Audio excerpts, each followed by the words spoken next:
Welcome to The Explainer. Today, we're diving into a radical and honestly kind of mind-bending concept from H.S. Rhea's book, The Dusk Analyst. I want you to imagine, just for a second, that your most overwhelming thoughts, those really heavy, sticky emotions that just drag you down, what if they don't actually originate from you? What if they're not a core part of who you are, but something else entirely? Well, that is exactly the paradigm shift we're going to unpack today. Here's our roadmap for this explainer. First, we'll look at the idea that you are a vessel. Then, hosting emotional weather, followed by the 4 textures, practical provenance hygiene, and finally, the power of recognition. We're going to build straight from a massive conceptual shift into a highly practical toolkit you can actually use. Section 1. You are a vessel. Okay, let's dive right into this.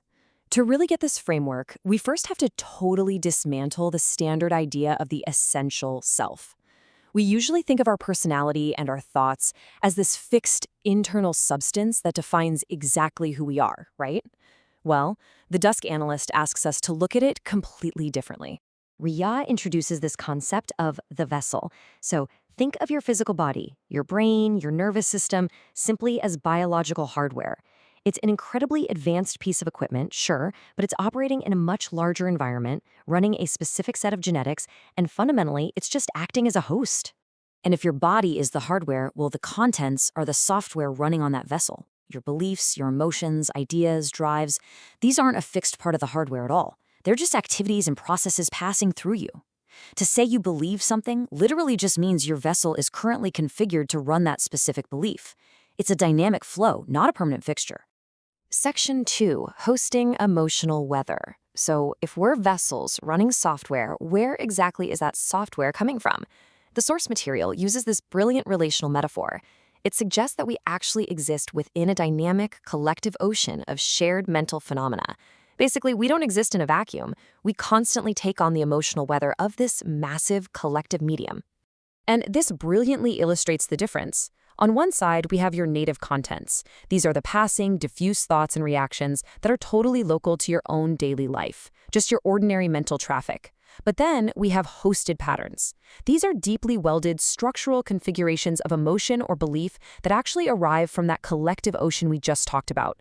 They don't originate from your local, immediate circumstances. They're external structures that you're just currently hosting. Think about your own recurring negative voices for a second. Those sudden anxieties or really harsh self-criticisms. Consider how viewing them as just passing emotional weather offers this profound, totally non-judgmental explanation. It's not that you are fundamentally broken in any way. It's literally just weather passing through your particular biological hardware. Which brings us to Section 3, the 4 textures. Because to protect ourselves, we can't just sit back and passively accept this weather, right? We need a solid framework to track and identify this rogue weather the minute it rolls in. So, I've got to ask you, when a heavy, sticky, dark emotion hits you completely out of nowhere, how can you genuinely tell if it truly belongs to you?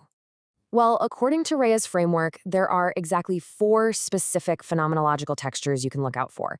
These are essentially clues that help you spot a hosted pattern when it's masquerading as your very own thought.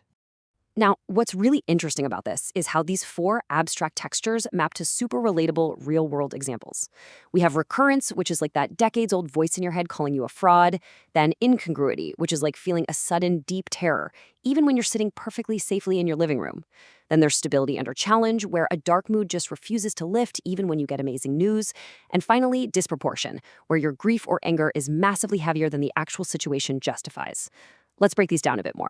The weight of these first 2 clues is just immense. Number 1 is recurrence. Now, this isn't just a bad habit. This is a voice or a mood that returns in the exact same structural shape, year after year, almost like it's reading from a script. Number 2 is incongruity. This is when the feeling fundamentally doesn't match your life's history or your current reality at all. It feels completely alien. These are intensely practical clues that an unexplainable mood has an external provenance. Basically, it came from somewhere else.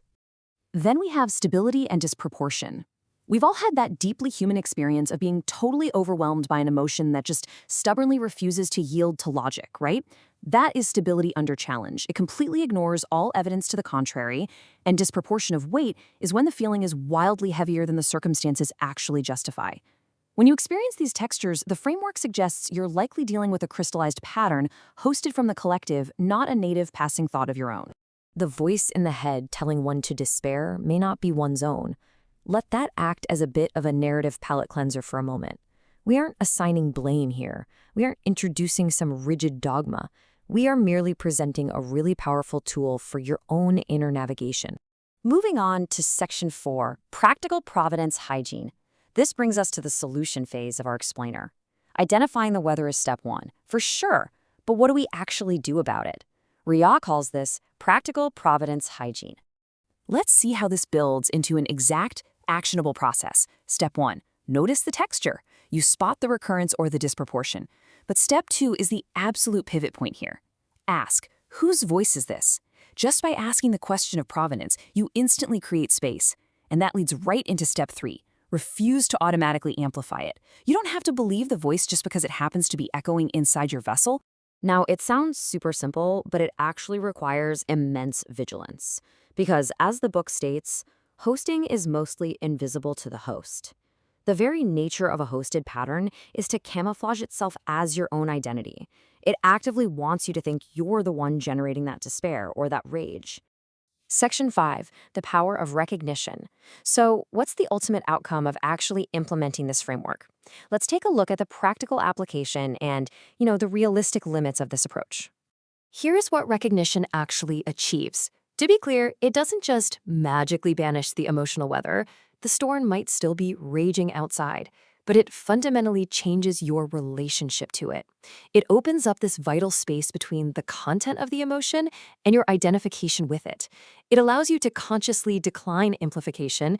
Basically, you stop feeding the storm. And suddenly, your inner life actually becomes navigable again. So the crucial point is really this contrast. An unrecognized pattern completely owns you. It has the vessel entirely, driving your reactions and, let's be honest, ruining your days. But a recognized pattern? It only holds you partially. You are running alongside it, fully aware of it, rather than being blindly controlled by it. That small shift right there is exactly how you take back your agency. The next time a heavy, unyielding emotion settles over you, remember the vessel, remember those 4 textures, and remember that you have the absolute power to pause and ask where it came from. So I'll leave you with this to think about in your own inner life. What weather are you currently hosting?